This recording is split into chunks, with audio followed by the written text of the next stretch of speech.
अस्सलाम वालेकुम नाज़रीन, आप देख रहे हैं प्रोग्राम काशिफ अब्बासी के साथ। 12 रबीउल अव्वल आज का दिन एक मर्तबा फिर बंदूकों के साए में, टेलीफोन लाइनें बंद करके और हाई सिक्योरिटी में गुजरा कि मुसलमानों को मुसलमानों से ही ख़तरा है। ये पहला मौका नहीं, पिछले चंद दिनों के अगर आप वाक़यात देखें तो उन वाक़यात को देखकर ये लगता है कि शायद कहीं ना कहीं कोई तो गलत है जो मुसलमानों की इतनी जाने जा रही हैं। बहरहाल मैंने आज कोशिश करेंगे कुछ सवालों के जवाब ढूंढने की।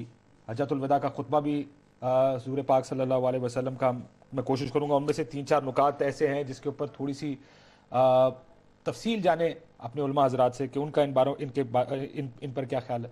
तफरका जिसके बारे में कुरान में मुतअद्दिद मिसालें मौजूद हैं, ज़रा उसकी तारीफ़ क्या है, क्या वाकई हमारे दीन में तफरीक मौजूद है। ये भी जानने की कोशिश करेंगे जिस सूद को हजूर पाक ने बातिल का अपने हज्जतुल वदा के खुतबे में, आज वो सूद का निज़ाम इस मुल्क में राइज है, किस हद तक उसको ख़त्म करना ज़रूरी है इस रियासत के लिए। बाकी जन सवालात भी, और कौन ठीक है कौन गलत है इसका फैसला कौन करे। बिस्मिल्लाहिर्रहमानिर्रहीम। देखिए, पहला सवाल जो है उसका ज़ाहिर जवाब और है, दूसरे सवाल का जवाब और है।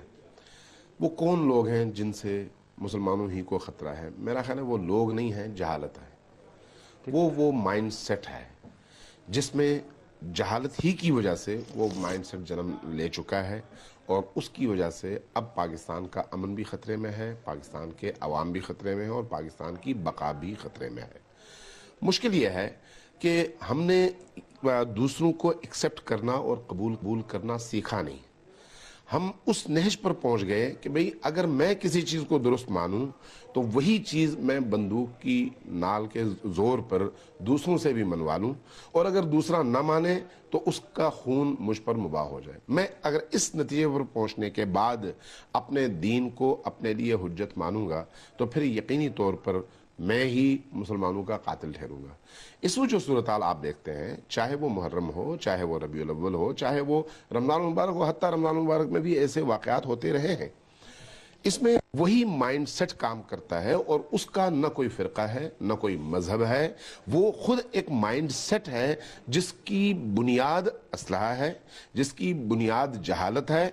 अलबत्ता उन लोगों को, इस माइंड सेट को इस्तेमाल करने वाले लोग यकीनी तौर पर वो लोग हैं जो सोच समझ कर रहे हैं, जो वहाँ पर पैसा भी इंडक्ट कर रहे हैं, जो उनके ज़रिए से अपने मकासद का हुसूल भी बड़ी आसानी से कर रहे हैं। और पाकिस्तान के अमन को अगर तबाह कर दिया गया और आज पाकिस्तान एक सिक्योरिटी स्टेट बन गया है तो उसकी वजह यकीनी तौर पर वही लेकिन इस्लाम का नाम इस्तेमाल होता है, उसका खुसूसी तौर पे वो जिक्र करें। आपकी इसे गुल्फ से क्या मुराद होगी, हद से बढ़ना क्या होगा सर? देखिए, मुफ्ती साहब ने बड़ी खूबसूरत बात की कि दीन के किसी भी हुक्म के हवाले से जो हद अल्लाह तबारक व तआला ने बयान कर दी है उस हद को क्रॉस करना गुलू है और ये जुर्म है।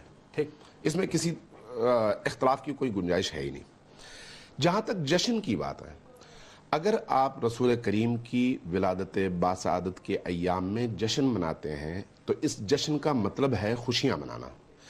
इस खुशी में अगर आप गुनाह को दाखिल करते हैं तो यकीनी तौर पर कोई मुसलमान उसकी इजाज़त नहीं देता। अगर उसमें नाच दाखिल करते हैं, अगर उसमें गाना दाखिल करते हैं, अगर उसमें कोई ऐसा काम जिससे अल्लाह तबारक व तआला ने मना किया है वो अगर आप दाखिल में क्या करेंगे, मैं उसी की तरफ आ रहा हूँ। अगर जश्न में आप ऐसा कोई हराम फेल दाखिल कर देते हैं तो ये यकीनी तौर पर ममनू है, इसमें कोई भी आपसे इख्तलाफ नहीं करेगा।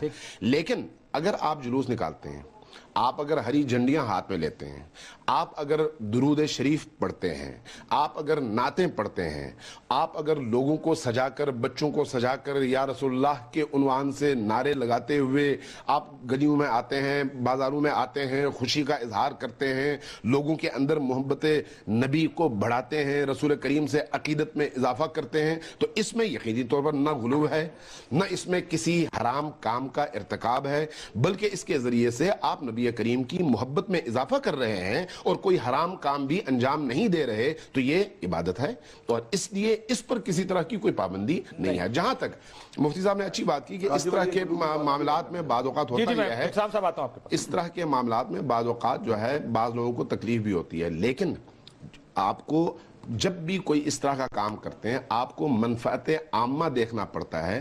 اگر کسی کام میں ایک پوری قوم انوالو ہوتی ہے اور اس کے نتیجے میں کسی ایک فرد کے نفع کو نقصان پہنچتا ہے, اس کا نفع کم ہو جاتا ہے, یا کسی بیمار کو تکلیف ہوتی ہے اس پوری قوم کے اس میں, تو اس کو نظر انداز کر دیا جاتا ہے. لیکن اگر ایک بندے کی وجہ سے کہیں نہ کہیں کچھ نہ کچھ ہو جاتا ہے. اب یہاں پر ایک جگہ اضافہ کروں کہ جو موبائلوں کا بند ہونا ہے, یا مثلا اس طرح کی ٹیررزم کے ایکٹیویٹیز ہیں اس طرح کی, اس میں ہمیں چاہیے کہ ان لوگوں کو منع کریں جو بے گناہوں کے خون سے اگر وہ منع نہ ہو رہے ہوں تو پھر اسٹیٹ سے مطالبہ کریں کہ ان کو اپنی طاقت کی بنیاد پر منع کریں. ٹھیک, ابتسام الہی زید صاحب آپ کچھ کہنا چاہ رہے ہیں؟ اجتہاد کا دروازہ کھلا ہوا ہے, اور اس بات کا اعتراف تمام فقہا نے کیا ہے کہ اجتہاد احاد آپ کر سکتے ہیں. رسول کریم کے دور میں جہاز نہیں تھے, آپ گدھوں پہ گھوڑوں پہ سواری کرتے تھے, آج آپ جہازوں پہ سواری کرتے ہیں. یہ حد سے تجاوز نہیں ہے. رسول پاک کے زمانے میں کچے مکانات میں رہتے تھے آپ, اور آج آپ پکے مکانات بناتے ہیں, فلیٹ بناتے ہیں, بڑی بڑی بلڈنگیں بناتے ہیں. یہ کوئی تجاوز نہیں ہے. یعنی ہمیں اس بات کو واضح کرنا چاہیے کہ اگر آج میلاد کا جلوس نکلتا ہے تو اس مفتی صاحب ایک سیکنڈ دے دیں, میں علامہ صاحب مکمل کرنے پھر آپ سے بات. میلاد کا جو جلوس نکلتا ہے یہ حد سے تجاوز ہرگز نہیں ہے. اس لیے نہیں ہے کہ اس سے رسول کریم نے کبھی بھی منع نہیں فرمایا. اور دوسری بات یہ ہے کہ جب خود رسول کریم صلی اللہ علیہ وآلہ وسلم مکہ سے نکل کر مدینہ کی طرف تشریف لا رہے تھے, تو مدینہ کے لوگوں نے باہر نکل کر جلوس کی شکل میں دف بجاتے ہوئے رسول کریم کا استقبال کیا, اور اسی جلوس کی شکل میں لے کر شہر کے اندر لے کے گئے. یعنی یہ کوئی ایسی چیز نہیں ہے جو سنت سے ثابت نہ ہو, یا پھر نبی کریم کی سیرت و سنت نے اس سے منع کیا. مفتی صاحب نے بڑی خوبصورت بات کی ہے. اس طرح سے تفاخر کے اظہار کا جو طریقہ ہے یہ یقینی طور پر قابل قبول نہیں ہے. لیکن یہ صرف میلاد میں نہیں ہے, یہ صرف خمیں اور روشنیاں جلانے میں نہیں ہے.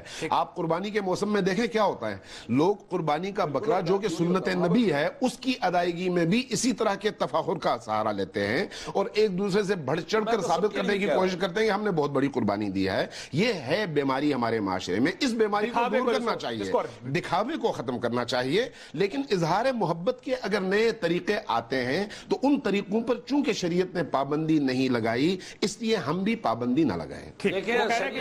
اگر کوئی گانا بجاتا ہے, اگر کوئی گانا گاتا ہے, اگر کوئی رقص کرتا ہے تو وہ یقینی طور پر حرام ہے, اور اس سے ہر مسلمان اجتناب کرے گا. اگر کوئی غلطی سے یہ کام کرتا ہے تو اس کو توبہ کرنا چاہیے. آگے نکلا جائیے, ہمیں اب بات کو سیرت النبی شریف بھی آگے بڑھنا چاہیے. ویلکم بیک ناظرین. سر, تفریق, فرقہ واریت, جس کو ہم عام فہم زبان میں فرقہ کہتے ہیں, پہلے بھی میں نے بریک سے پہلے سوال پوچھا 72 فرقے ایک جنت میں جائے گا, وہ کون سا ہوگا؟ مجھے بتائیں کہ یہ فرقہ واریت جائز ہے یا ناجائز ہے مذہب میں؟ دیکھیے, ہمیں تھوڑا سا تاریخ کے دھاروں کو دیکھنا پڑے گا.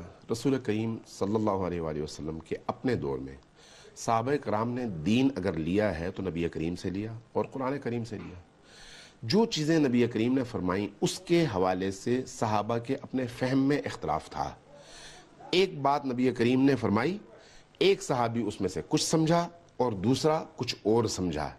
اب جس نے اپنے فہم کے مطابق نبی کریم کے فرمان سے ایک حکم کو سمجھا, وہ اپنے فہم کے مطابق اس کا ذمہ دار ہے. اس کی بہت ساری مثالیں موجود ہیں جہاں پر رسول کریم نے منع نہیں کیا کہ تم نے یہ کیوں سمجھا, یا تم نے دوسرے کو کہ تم نے یہ کیوں نہیں سمجھا. کہا جاتا ہے واعتصموا بحبل اللہ جميعا ولا تفرقوا, اللہ کی میں اس کو کمپلیٹ کر لوں, میں اس کو مضبوط کر لوں, میں اس کو کمپلیٹ کر لوں.